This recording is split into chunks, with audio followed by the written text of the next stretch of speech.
And so we put the show on, and we did 4 shows back to back to back, and they all sold out. Do you have somebody in mind that you want to have, that like somebody like a showstopper? Pretty much every big event at the end of the day or end of the week, they want a showstopper.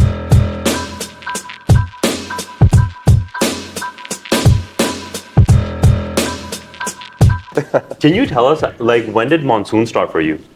Monsoon Festival? Yeah. 2016. Okay. Started in 2016, yeah. Okay. So, yeah, it was an idea that so this is like no more broadcasting. This is like my arts life, right? Like South Asian Arts Society. This idea was kind of in our minds for a while. Okay.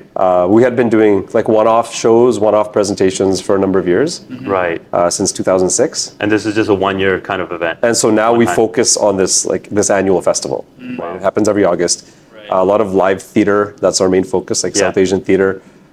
Music and dance, different types of events and performances happen for 2 to 3 weeks in August, right? Okay. So. Oh, you guys go for 3 weeks in August? Yeah. It used to be 10 days, but during COVID, we had to do everything digitally. Right. So we actually did like a full month-long festival of just streaming digital content. So we became a video production company, like you guys are doing with this podcast. Oh, so you went from live to video, and now we went back to live again this year. Okay. For the first time, like during the past couple of years after COVID.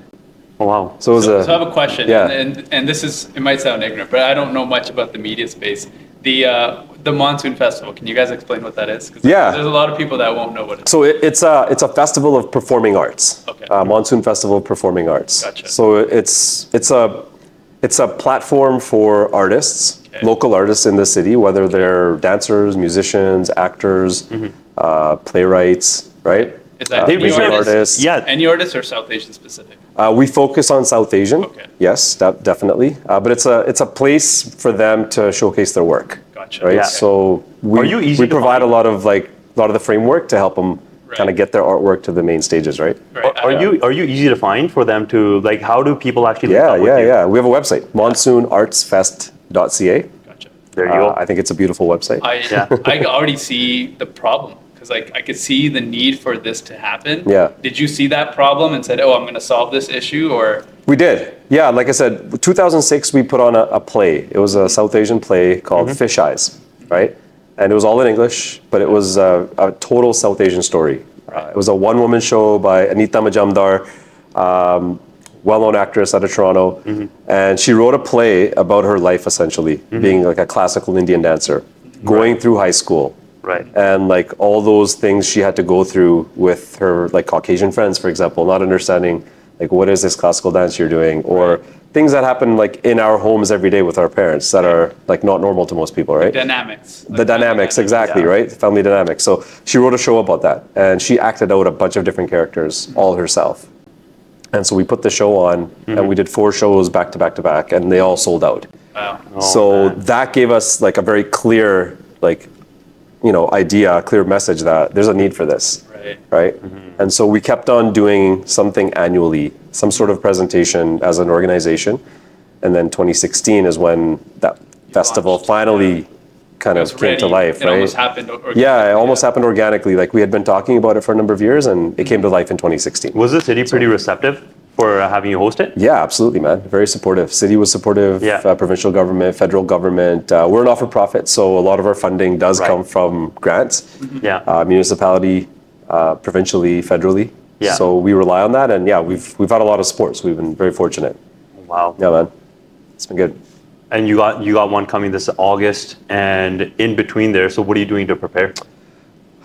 Lining up all of the artists, the technical side of things, like booking all the sound, the stage, the venues, media, promotions, marketing, publicity, all that stuff. Do you have somebody in mind that you want to have, that like somebody like a showstopper? Pretty much every big event at the end of the day or end of the week, they want a showstopper. Yeah. Do you have something like that happening this year? I mean, or what have you had in the past? I would love to do something with Diljit, obviously, because he's like the number one guy. Yeah, you know what I mean? And you know what? He's so frequent to Vancouver. I don't see how you wouldn't be able to make that happen. Yeah, I mean, I don't know. How do we actually make this happen? Yeah. How can we? Let's make it happen. I agree. How can we? You know what? We'll talk about it. We'll talk about it afterwards. Yeah. We'll figure out how to make this happen. Because we're always thinking like entrepreneurially, how do we connect as many people as possible? Right. And your event now, you're telling me it's 3 weeks long. I'm just thinking, how are you filling in the gaps? So obviously, you have enough arsenal in your back pocket and enough people reaching out to you to get it all done, right? Yeah, last year we launched a new event in Vancouver's Punjabi Market. I know you've been. I'm not sure. Have you been to it? So 49th and Main is like a historic area, right? It's where all the South Asian community kind of gravitated towards to open all their shops, and everybody went shopping there. Everybody went to eat there, buy all their things there, groceries, clothes, everything. Obviously, over the years, a lot of that business has moved to Surrey, but that place is still a historic place. Right. And so last year we had an outdoor event there in the market, and we attracted about 3,000 people. It was just in this small parking lot area, right? So for this year, we're actually shutting down Main Street. I don't know if I should be saying this actually, because we haven't officially announced it yet, but we're shutting down Main Street. You guys are getting this exclusively. We're shutting down 2 blocks of Main Street and putting a big stage in the middle of the street, right in the intersection. And we're gonna have like a big full day like concert happening. Is it free to attend? Free to attend. Wow. So yeah, we're That's hoping. Cool, man. Yeah, man. So that's what we're building towards this year. I draw so many parallels. So we're in business, and I think a lot of people think art and business are different. They are different, but they come together. And I think as much as I hear your story, I see a lot of like entrepreneurship in it too. Like I see the arts aspect for sure with the music, the craft itself.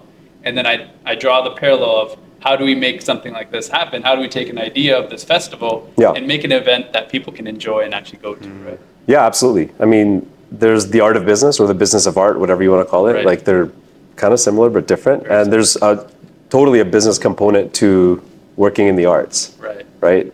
Even for an individual artist. Let's say a visual artist, a painter. The art is part of it, but the hardest thing for any artist is to master that business side. How do I promote myself? How do I monetize this? Actually, my next question is, are you the artist or are you the business person? And do you outsource that or do you figure it all out? I started as an artist. Okay. I don't like perform much these days anymore. I mainly work on the business side of the art now, right? Which is like presenting art. Right. And bringing the pieces together. Yeah, bringing the pieces together, providing those resources for artists. For sure. Right, like part of our festival. Part of our festival is we have free workshops that we run in skills building and exactly this type of stuff, right? Like social media marketing, digital marketing, the business of art. We had a workshop called the Business of Art last year. Exactly that, right? It's like a segue. It's almost like Exactly, right? So I focus more now on like the business, the structure. I like what you do for so many reasons because you're almost providing a platform for others, especially South Asians, to actually build within. Totally, man. That's exactly. And I think that's a really important part of our community is like we got to provide those opportunities for young people because I know young people they look at this and they want to get involved, but they don't know where to start. Yeah. So I dig it. I like it. Thanks, man. Appreciate it. No. I mean, we do our best, but it's always a challenge. It's always a challenge, right? Yeah, there are challenges all the time.